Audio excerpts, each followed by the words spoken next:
What I want to talk about now is equity release and what's been going wrong in the marketplace. And I'm quite happy to speak my mind on this one.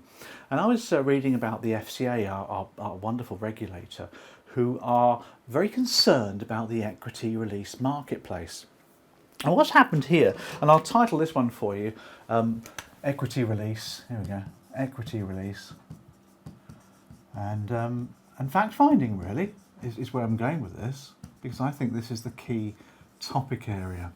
Now, what's happened in the equity release or the later life market over the last year or so is it's had a lot of new incumbents come into the marketplace who are existing mortgage advisors and small brokerage firms, large firms, whatever it is, enticed in the marketplace by the fees, by the market share that they can gain.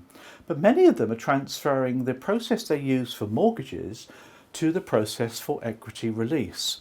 And that's where it's all going wrong, in my opinion. So the FCA got a little bit concerned about it last summer, and they sent out kind of like a note, a briefing, if you like, of the issues and problems that they see in the equity release marketplace. And they sent out this note, which they kind of said, look, this is the problem as we see it. These are the issues.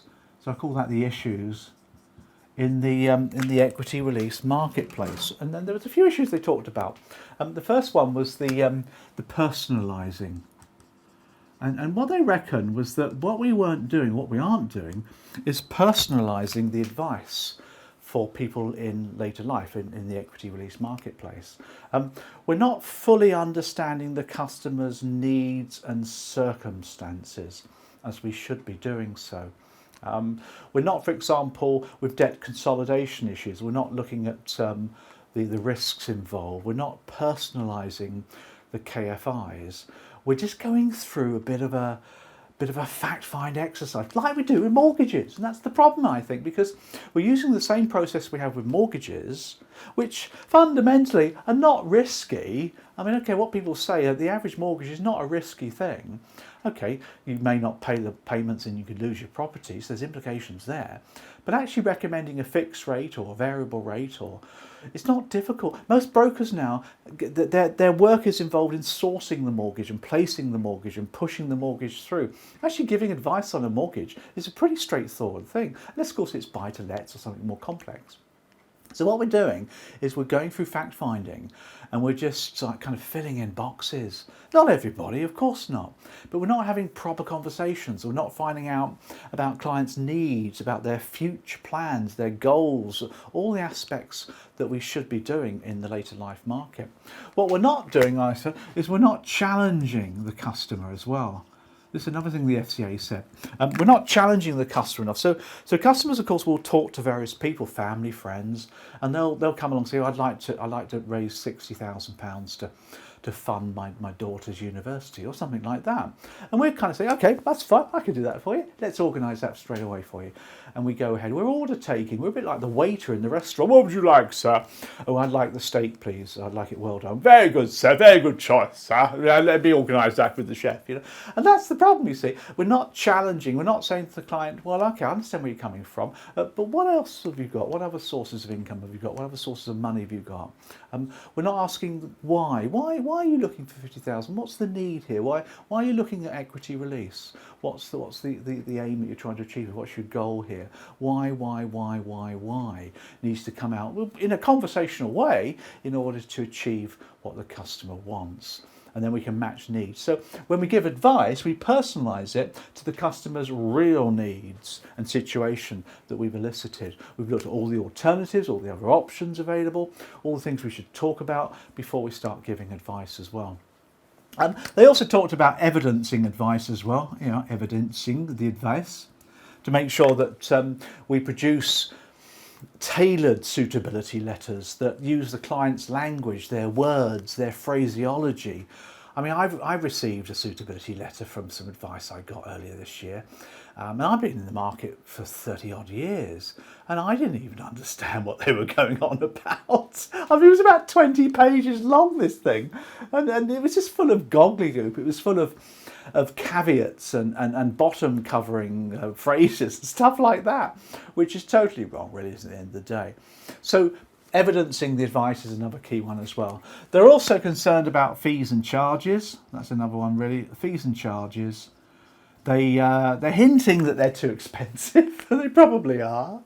At the end of the day, they probably are. But of course, you need to justify your fees for the time involved. It takes time to do this. Filling in a mortgage fact find don't take too long at all. But doing an equity release, later life advisor, circumstances, fact finding, finding out about it, takes time. And on video, you're looking at several 20-minute meetings as opposed to the big 1 hour fact find as well. So are fees excessive? Do we explain them properly for the client as well? So these were the issues that they talked about, and Google for the detail, of course you should do. What's happening now though is they're going to the next stage. So that they've hinted, if you like, these are the problems. What they've now done is they've now issued a what they call a Dear CEO letter. I don't know if you've seen that. I love that. Dear CEO, that's the Chief Executive Officer letter, which has gone to all the mortgage companies with permissions to equity release, saying, look, we're giving you a little chance now to have a look at this. So we're interested to see what you've done about this as well. What have you done to solve the problem? And while we're here, by the way, we're also now worried about the long-term impacts.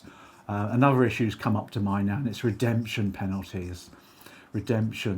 Penalties, which actually are pretty stiff in the equity release marketplace. Not a lot of people know that, because you talk about fixed rate mortgages, aren't you, for the whole term, aren't you? So we're worried about the long-term impact. Were alternative solutions really explored?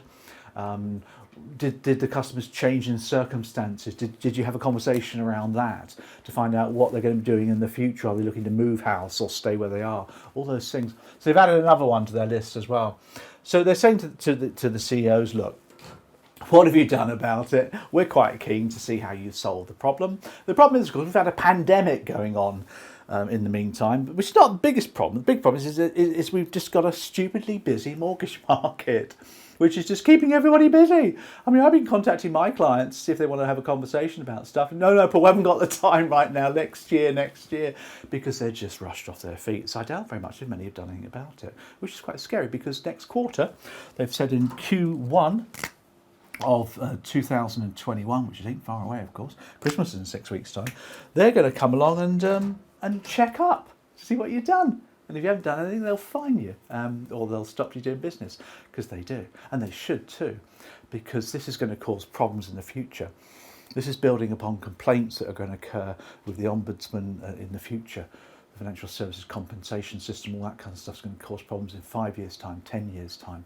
So you do need to get this right. And it's the advice risk here, not the lender, it's the advice risk. So it's the brokers, it's the advisors, it's the mortgage advisors. So if you've literally just gone from being a mortgage advisor past the equity release exam, which ain't difficult to do really, and then you've become an equity release advisor and you've launched yourself into the marketplace, then your compliance people will wrap you loads of rules and regulations, and they'll give you things you've got to do to cover themselves. But have you actually upped your game when it comes to fact finding? Have you started doing proper conversations with people, challenging people, finding out why, looking at circumstances, doing lifeline conversations with people, explaining the fees and charges, personalising your suitability letters, using the language? These 20-page affairs are just, you can't get away with it anymore. It's just ridiculous. People just don't read them. They're just ridiculous. They're just anti-complaint, compliancy, sourcing software produced reports. That's all they are, and they should be banished. It takes longer to do all of this, a proper conversation with people, spread over 3 or 4 20-minute Zoom calls, for example, or in people's gardens, whatever you need to do. We're rescuing the situation by providing next year, over Christmas next year, online coaching, actor-based role plays, where we're going to be rehearsing using clients, actors we're using, and we're going to put mortgage advisors through it to see how they come up, see how they do this, see how they fact find people, Just listen to what they do, recording the call, of course. And then we're going to watch the call and we're going to pick it all apart and then we're going to give them some feedback, some coaching feedback for individual advisors. You don't need block training. I mean, that's just ridiculous. Go on a fact find training course. You don't need to do that. That's a sledgehammer and a nut, isn't it? Each individual advisor who's very experienced in what they do just needs a few tweaks to how the way they operate, and they'll be cooking on gas on that. So we're doing that, offering that to clients in the spring next year. And that literally a couple of sessions over a period of time, and your people will just change just like that. And you can evidence this because it's all recorded, and you can show the FCA what you've done, etc., etc. So it's a big thing. It's a big issue, and we'll keep you informed how things are progressing.